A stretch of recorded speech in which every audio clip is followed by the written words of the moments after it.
record this live because I'm so happy, Jacqueline, but we have received so much interest about this live today. I received so many emails last night saying, look, I'm not going to be able to participate to the live because it's going to be the middle of the night for me. Hang on a second, I put my Facebook in silent.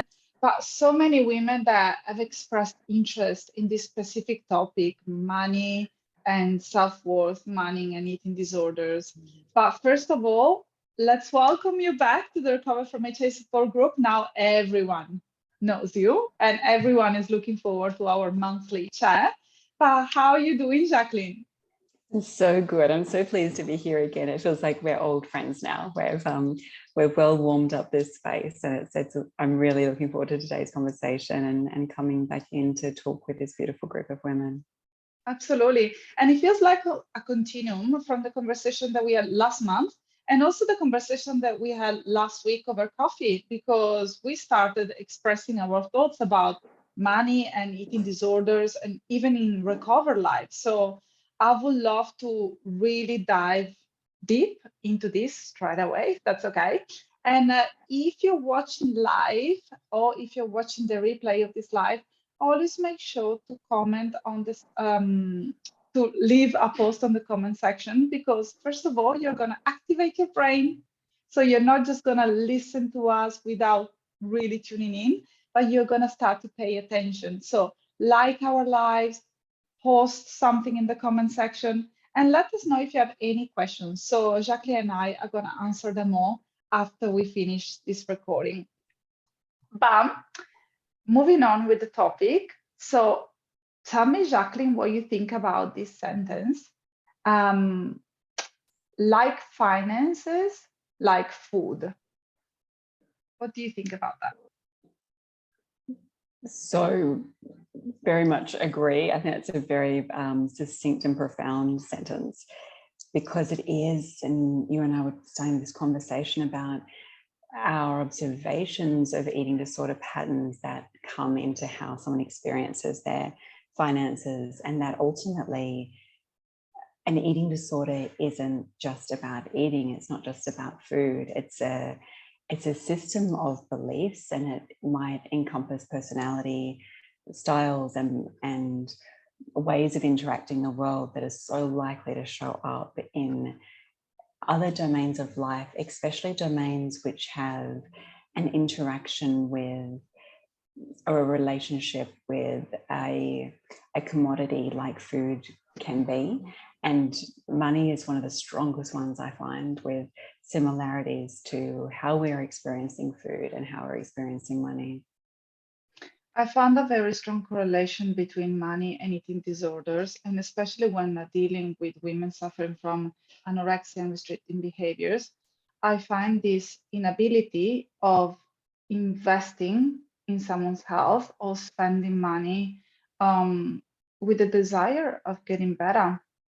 And sometimes we go back to the basics, like the inability of buying the food or buying the food that they want to buy.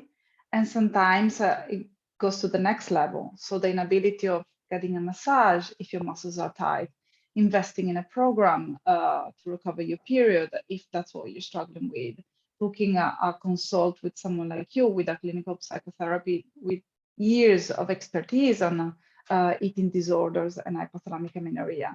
And I really find that eating disorders, they sit through different areas of life. And so what's your clinical experience, Jacqueline? It's so similar, the behaviors of things like binging on food and binging with money and compensations of feeling guilty for a purchase.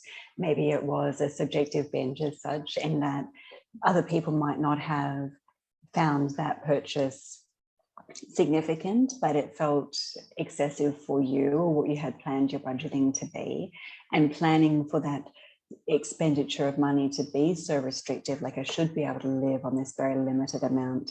And when I creep over that, feelings of guilt and essentially really low self-worth around it, or maybe a momentary breakaway into the wanting of it and acquiring it, but then guilt and trying to save up to compensate for that. So you can see how similar these mentalities and patterns are to how someone might have experienced food. Yeah.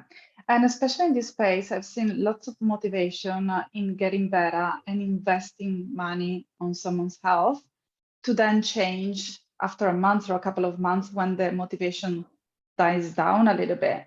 And it's very similar to the eating recovery journey. So whenever you get started, you think that you're going to nail it. And you're so motivated and you're ready to do everything and anything. And then after months of struggling with changes and implementing a new routine and so on and so forth without seeing the results because it's not that immediate, then obviously the motivation dies down, and it's very typical to cancel the appointment with a psychotherapist or to postpone the appointment with a nutritionist and to start reverting back into old behaviors. And I've seen lots of similarities when it comes to money. So whenever someone wants to recover, they decide to, for example, join the program or buy a package with someone that they trust, to then even ask for refunds or not showing up and then canceling, or maybe doing the 3 appointments to then don't book the appointments ever again. Have you seen that before? Absolutely, yeah. And it does, the area does have a reputation of resistance and hesitancy to enter into treatment, which I think can be pathologized as that awful word of non-compliance, or from a psychiatric lens, a medical model lens, we can see that. I think people can get frustrated with that behavior, but if we understand at the core issue, it is so deeply reflective of worth. And it's a really sad irony that there's someone with an eating disorder, in the same way that they're struggling to take ownership of the amount of nutrition they adequately need, for the same reason will struggle to adequately spend on the treatment to resolve that pattern. So the same mentality is keeping them stuck and perhaps walling off entries of support that might have been possible if it had been something slightly different that they were struggling with. And that a lot of people talk to me also about discomfort, even in receiving a gift. Like a friend might give them a gift, and there's that feeling of having to buy a bigger gift back to them. So it's almost like we're more comfortable being in debt, to use that financial terminology and an emotional translation of that, which is so often how it's situated. People that are more likely to get eating disorders, more likely to fall into people-pleasing patterns, more likely to not want to take up too much space, literally and figuratively, also feel more comfortable if we're in that position of almost overcompensating rather than at risk of taking more than we needed. So that experience of someone gifting something immediately feels like an obligation or an expectation or a debt that has to be repaid in some way. But even in that representation, I think money can be really interesting in its own right about reflecting a level of trust in life, and if we're going to be safe and secure and supported, and what our early experiences were around money, our parents' mentality with money, which doesn't necessarily align to how wealthy or not our early life was. It can be that someone that was objectively quite privileged growing up was introduced to mentalities of high volatility around money, and vice versa. Someone could be in a less privileged position but actually get exposed to more fluid and trusting ideas about finances and financial security.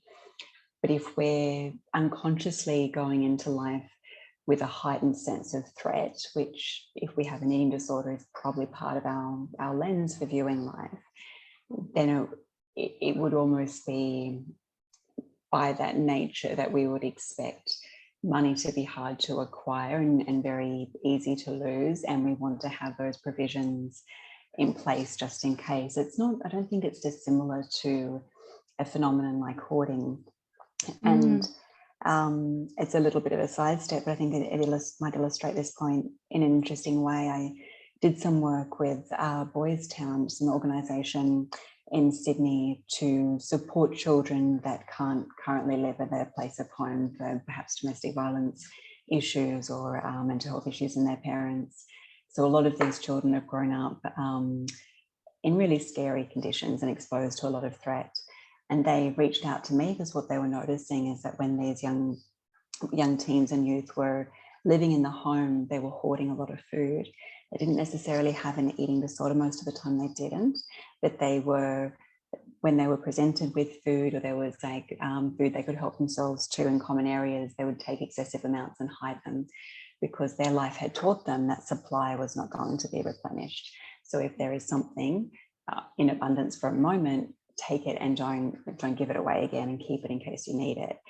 And that same idea, whether or not we've had various life experiences, if we've ended up with an eating disorder or a restrictive mentality of life, by default, there's some position of threat and heightened awareness of protecting our own safety. So dipping into our bank account, or like having that free flow of spending and trusting renewal, is a really threatening thing. And I've noticed that our brain has two different highways. One is the abundance kind of highway, where we feel that everything is achievable, everything is within our reach.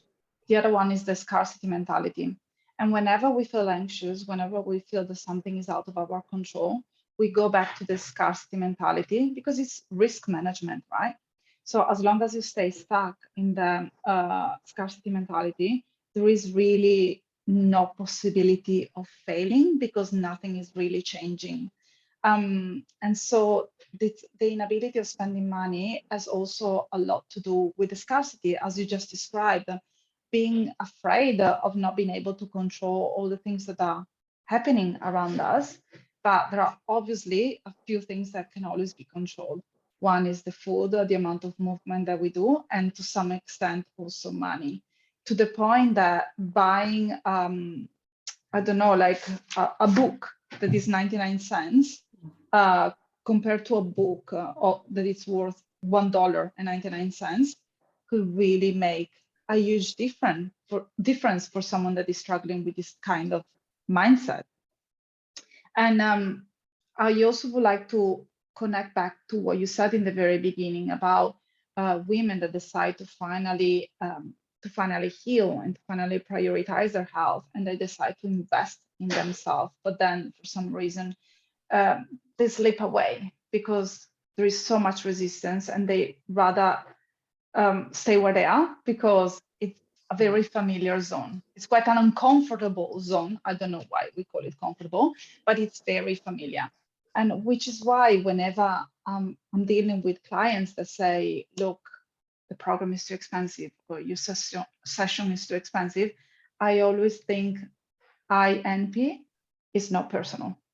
And it's just a motto of mine, because my mission is to empower women to live their best life beyond disorder behaviors around food and exercise. And whenever I receive an objection or a rejection, I know that it's not about me, but it's about the turmoil that I have inside and the strong connection between money and the disorder thoughts, as you just described in the project that I had no idea that you were taking part of, by the way, which is excellent, Jacqueline, and I can't wait to learn more about it. Always full of surprises. And also something else that you said, the receiving the gift. And sometimes it can be even more simple than that, receiving the compliment. It's like, you look beautiful today, right? And someone will say, yes, but, and whatever we say before the but, we basically delete it completely, right? So tip number one for someone would be accept the compliment. Try with the small little things. If someone comes to you and say, that dress is absolutely gorgeous, you don't need to justify yourself by saying, yes, but it was discounted. Yes, I bought it at Target. Simply say, thank you. I love this dress as well. And we are all guilty of doing that to some extent, right, Jacqueline? Absolutely. And I think there's a cultural element to that, and that people pleasing that so many women relate to comes from that socialization of women to not seek the spotlight and not seem conceited and not, particularly in Australian culture, that sort of tall poppy syndrome we talk about of putting yourself down with a bit of humour is often seen as a quite a positive, socially endorsed trait. It's a social trait. But if we actually really look at the implicit meaning in doing that, it is giving away our power, and it is decentering ourselves as important in that conversation. And it's such a simple thing to do, but I think it can be so hard for many women. And I love that suggestion to even just for the next month, try saying thank you and full stop, and just sit with what that brings up, and maybe be curious about what ideas then come forth of, they're going to think I'm up myself, as we say in Australia, or they're like they'll think I think too much of myself, or I should have said something back to them. But just notice what comes through in those ideas. Yeah, absolutely. And possibly in relation to money, the most honest thing that someone could do is bringing awareness, as you said, to the relationship that they have with them. So start noticing with curiosity, how are you spending the money? What comes into your mind before engaging in the expenditure? And I'm pretty sure that you have something to add on this one. Yeah, lit up when you said that, because one exercise I love to recommend is to look at the ratios of your budgeting. So what amount of money you spend on various parts of your life, household living expenses, groceries, healthcare, etc. And then look at how much or not that speaks to your values. So if you believe that you do really value your health, but you're actually spending very little money on it, that's quite confronting. It's just interesting to at least start to become aware of that. Or you're spending a lot more money on other people, even family members, even your children, to a disproportionate amount of what you would reasonably need, or even on the grocery list, that it's all filled with what other people's preferences are and what their favorite and brands of various things are, but you don't spend the money on things that would excite you to engage with or to do as an activity. I think that can be a really interesting one. So it is, really that idea of putting our money where our mouth is. If we're got that idea of values, then is the way we're spending, are we voting with our dollar in terms of the life we're wanting to create and the kind of person we want to be, and perhaps what we want to role model for those around us too. So we're basically giving everyone a permission slip to go and get a massage or a pedicure. I think that's the outcome of this conversation. That's the outcome. I think we're all going to go and get massages. Absolutely. And mind you, you can also start with $1 a day. So it doesn't have to be $300 from the first day up to 1,000. I mean, if that's something that you're willing to do, absolutely, please go ahead and do so. But we can always start from the very simple things, right? That could be a chai tea every day. Or chai tea is drank while sitting in peace and reading a book, instead of always being doing. A chai tea that basically it's part of us being and taking care of our soul, our and our mental health on top of our physical health. Do you have any other example that come to mind that could really benefit the people listening to us today? Well, a slightly different angle to what we've talked about, but something that I think can be really translated quite practically as well, is that I think part of why money ends up being really relevant for people that may develop eating disorders is there's something about the hook of numbers, which people might find in calorie counting and weight, monitoring weight, and all that numbers can involve in an eating disorder experience. Money is very open to as well. So we know how much we earn and spend, and we can calculate our savings, and we can know interest rates. And I think for someone that is maybe more susceptible to an obsessional mind, and there might be some neurology, even genetic predisposition towards that, it can almost offer that same hit of, oh, I saved a bit of money there, or panic at spending it, and instead of the ups and downs, quite similarly to noticing something like weight fluctuation, can feel quite similar.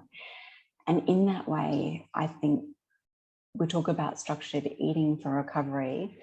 You could borrow that idea for structured spending and do, as you're saying, that because perhaps the $300 in a day would almost be the binging, like even the starvation syndrome binging after being starved, after being malnourished.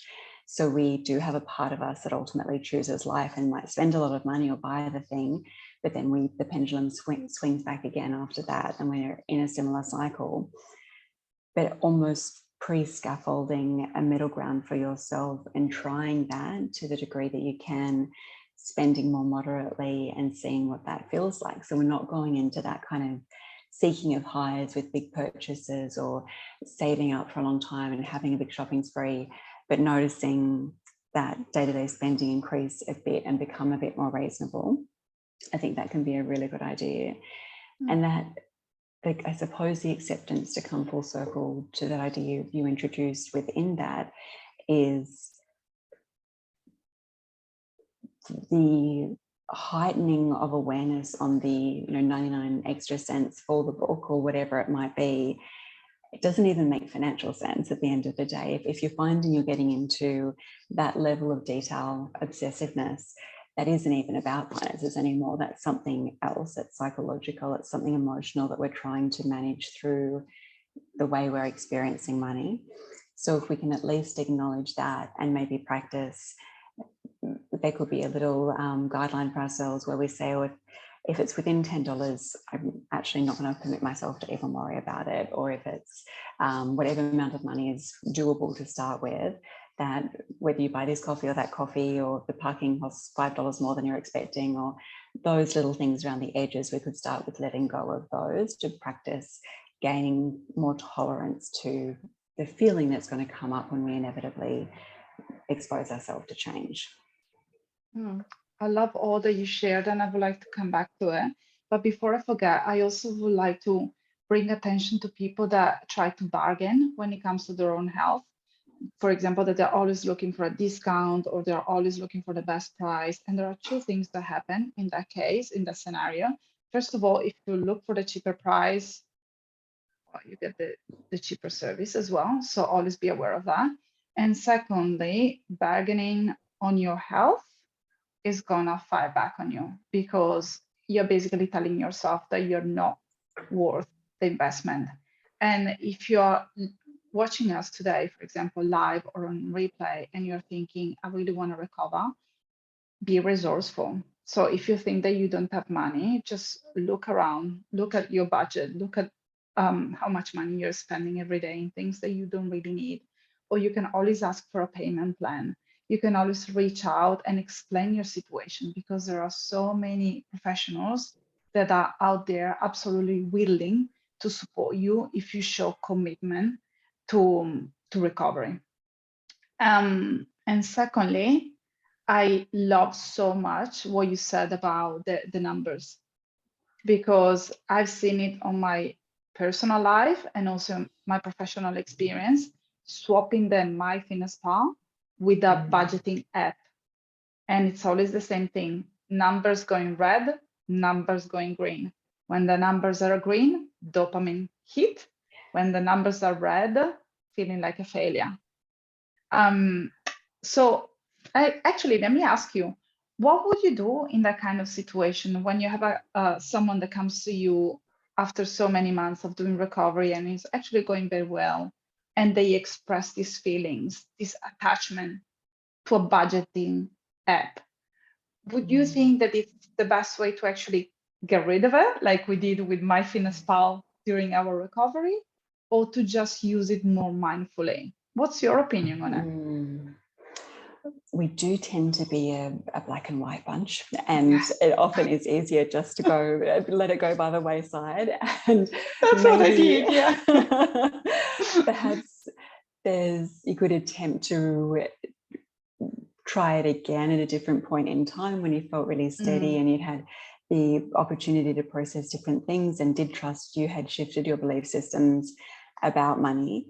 But I think that would be that would be territory to tread with caution, because it is, I actually talk about intuitive spending similarly to intuitive eating, that it doesn't have to be that difficult in most cases if we might do the work of a high level budget, and that's certainly of value to appreciate our high level earnings and outgoings, and to be aware of where we're spending unconsciously, and things can be very empowering, especially for women who historically haven't been as schooled or supported with financial education. But there's also a point where you can let that go and trust your instinct and know within yourself that things are pretty much going to balance out. Of course, that won't be true if you go through job loss or there's a crisis, or we might just need to reconsider for that period of time. But I think that's comparable to intuitive eating applied to a health crisis, where your intuition would adapt to that, but also it might be working with a professional to guide on what you're going through and intuitive eating alongside that. In other words, it doesn't mean there's times where it's irrelevant, there's just times where we might need more resources. But largely speaking, I think that's, for me, where I'd love everyone to be able to get to in the journey with money, just like with eating, is to get to a place of trust and easefulness and abundance, and letting go of the minutiae, so the ebbs and flows can happen, and for the most part we're always going to be okay at the end of that. Honestly, if you look back at this life and you replace the word money with the word food, you will get basically to the same result. It's incredible. I knew that the two things were connected, but they are absolutely so intertwined that you cannot really dissociate one from the other. So as soon as you start having a better relationship with yourself and with food and your body ultimately, then the money mindset is going to improve tremendously at the same pace. Absolutely. I've definitely seen that in my life. The more my self-worth has healed, I can just let the little things go. And if it's like an extra expense that I wasn't expecting, that's not significant financially, but it would have grated on me, or I would have felt some sense of panic at the unexpected nature of it, or felt I had to compensate by, not buying the extra $5 of something at the supermarket the next day to kind of make up for that expense that had come up. It just doesn't even cross my mind anymore, thinking about buying a $40 book that I would really appreciate and get a lot out of. I don't have to wait for my birthday to do that. I can just go ahead and get that for myself, and more equally valuing my needs to other people I have a responsibility for, and they're keeping a financial well-being around their consideration as well. I love that. And I was about to say something absolutely smart, but it slipped my mind. So that's how I'm going to conclude this conversation. But yeah, it's once again, it's all about going back to being intuitive with everything that you do. And honestly, spending $500 today is not going to cause you to go bankrupt unless it's a very extreme situation. And at the same time, eating an extra 500 calories today is not going to allow you to get your period back, or is not going to make you gain or lose weight at the same time. So it's very similar situation. But if you are watching this replay, it's basically, I feel that it's because you already know that your relationship with money could be improved, and it's very much connected to your self-worth and to your disordered thoughts. So as I said earlier on, today is your permission slip to start prioritizing your health, because we always talk about how much it is to speak with Jacqueline or with Claudia or to join the program, but how much is costing you today to not take the action. Because I've seen women coming to me and saying, oh, Claudia, your program is a little bit steep in terms of money, and they just did 3 rounds of IVF. and without having a cycle for a decade, always going to endocrinologists, dealing with osteopenia, dealing with infertility. So how much your inaction is costing you today, right? And how much you value and and prioritize your well-being. So these are two fundamental questions that I invite all of you to ask yourself today, and just really get real. Start writing down your relationship with money. Start with the small things like Jacqueline beautifully described before. And do you have any other word of wisdom that you would like to share before we close this live? Just really to reiterate what you just touched on, I think that's incredibly important to emphasize. And people that are really financially successful do invest as much as they're careful not to unwisely spend. They tend to be particularly clever in how they invest. So they actually they do spend the money. The people that find it really hard to spend money don't tend to be the people that end up having that benefit them just as with our food and health. But to really appreciate, even things like getting an effective mental health assessment and plan for yourself, implementing that, keeping up sessions that are as regular as your individual needs require them to be. We let these things drop away because it feels like maybe we can get away without them for that week or that month, and it makes us feel like we're making a sacrifice. It's better for the whole of our family or even just our personal finances. But if you add up even within nutrition, your ability to focus, if you were working with Claudia and your things like your job performance might improve, your memory function, it's really hard to equate how much we lose when we don't engage the help we need with our mental or physical health. It really is. It's the one, I know a practitioner that says, you can, it might have been you, Claudia, tell me if I'm stealing this, I might be stealing it from you. You can juggle all the balls and you can let some fall, but don't let the health ball can't drop. Once you drop that ball, it's broken, you can't bring it back. You're better off letting the work ball drop, or another ball drop, the friendship ball can drop. Don't drop the health ball, because that's the one that is going to end up costing you so much more to try and repair. And I am the living proof of that. I wish that I'd taken my recovery seriously way before than I did.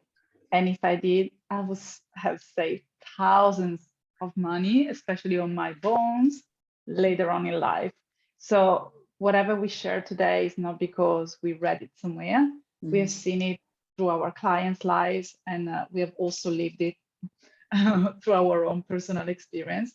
So once again, if you're thinking of investing in yourself, don't overthink it and just give yourself the empowerment to do so today, because it's really gonna change your life for the best and forever. Because I invite every single woman that is listening now to look at the eating disorder chapter as a small chapter of their life, not like a never-ending chapter, because I feel that sometimes there is this idea that I cannot recover, so why even bother? This is not going to be me. I'm not even sick enough. But that's a completely different kind of topic, and I don't want to get too far away from what we're talking about. So we will see you back in May. Yes, already May. Incredible. Almost half of the year is going. So we're going to publish we're going to let you know what we're going to discuss next time in the next few days. If you have any idea, if you would like us to touch any specific topic, just let us know. And Jacqueline, it has been a pleasure having you here today. And I'm looking forward to seeing you next week personally, and after any May in this beautiful space. I can't wait to come back and continue the conversation again. Thank you for having me. Thank you, Jacqueline. And I thank all of you listening in today. And I see you again next week. Bye for now.